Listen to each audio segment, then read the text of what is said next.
So today, we're diving into something really critical, that fine line between a protected protest and a federal felony.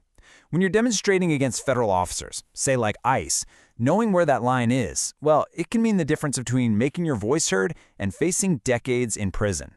Let's break down exactly where the law draws that line. At its core, the distinction looks pretty simple. Over on one side, you've got the pillars of lawful protest, right? Chanting, holding up signs, filming from a safe distance, all protected activities. But on the other side, you have the actions that can trigger serious federal charges, using force, physically getting in the way, and making credible threats. And that is the exact moment a protest can turn into a potential crime scene. So here's the absolute bottom line. There is a bright line here. Your speech, your message, your dissent. That stuff is fundamentally protected. But the second an action physically interferes with a federal officer who's doing their job, that protection just vanishes. And that's when a federal case can begin.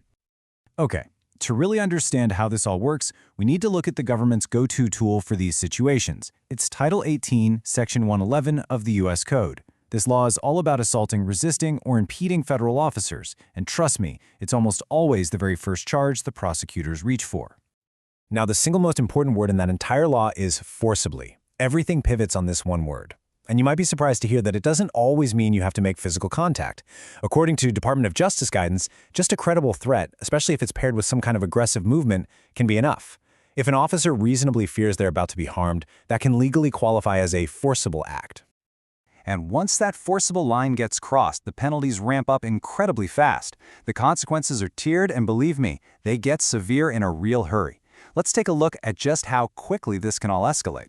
So at the baseline, a simple assault under this law, even without any physical contact, is a Class A misdemeanor.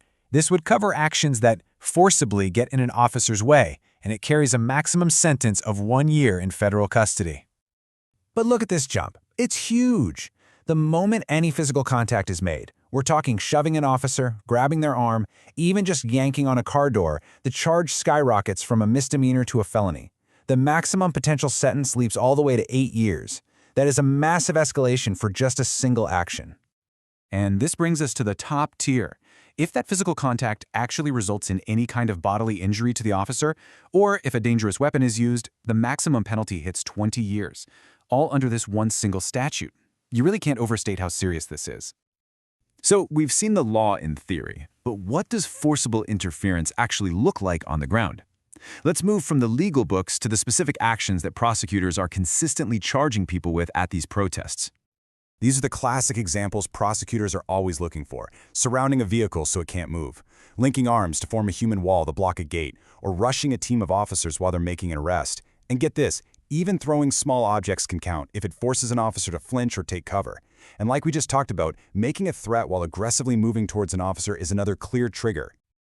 Now, as serious as Section 11 is, it's often just the beginning. In a chaotic protest, prosecutors have a whole playbook of other federal charges they can stack right on top, creating this domino effect of legal trouble.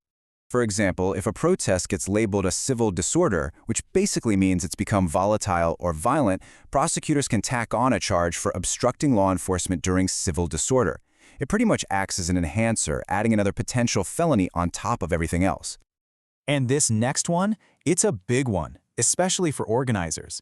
If 2 or more people just plan to forcibly interfere with officers, that agreement itself can be charged as a separate felony conspiracy. The government doesn't even have to prove the plan worked. Just the act of coordinating to commit the crime is the crime. And this is exactly what that coordination can look like. A simple message in a group chat, just like this one, can suddenly become Exhibit A in a conspiracy case. Prosecutors will be digging for any evidence of planning, like people having coordinated roles, sharing equipment, or making movements that line up with the stated goal of physical obstruction. And the list just keeps going. Doing something like hiding someone who has a federal warrant can lead to harboring charges. Deleting messages or giving someone a heads up that a search is coming, that can be charged as destroying evidence or giving a tip-off. And trying to intimidate someone to keep them from talking to law enforcement? Well, that triggers witness tampering laws, which carries some incredibly stiff penalties. We've covered a lot about prison time, but the true cost of a federal conviction goes so much further than that. The consequences can literally follow you for the rest of your life. Let's break down the penalties that exist beyond the prison walls. First, there's the financial hit. A lot of these federal laws allow for massive fines on top of any jail time. We're talking up to $100,000 for a single Class A misdemeanor and a staggering $250,000 for just one felony conviction. And even after any sentence is served, the impact just continues. Federal convictions almost always come with a long period of supervised release, which is like probation. There can be restitution payments you have to make. You permanently lose your right to own a firearm. And of course, a felony record creates this lasting barrier to getting a job, professional licenses, and even just being able to travel freely. These are truly life-altering consequences. And that really brings us to the final, critical question. The law draws a clear line on paper between protected speech and prosecutable force, but in the heat of a chaotic protest, the real question is, can you be sure where that line truly is? Because knowing the difference is everything. Thanks for joining me.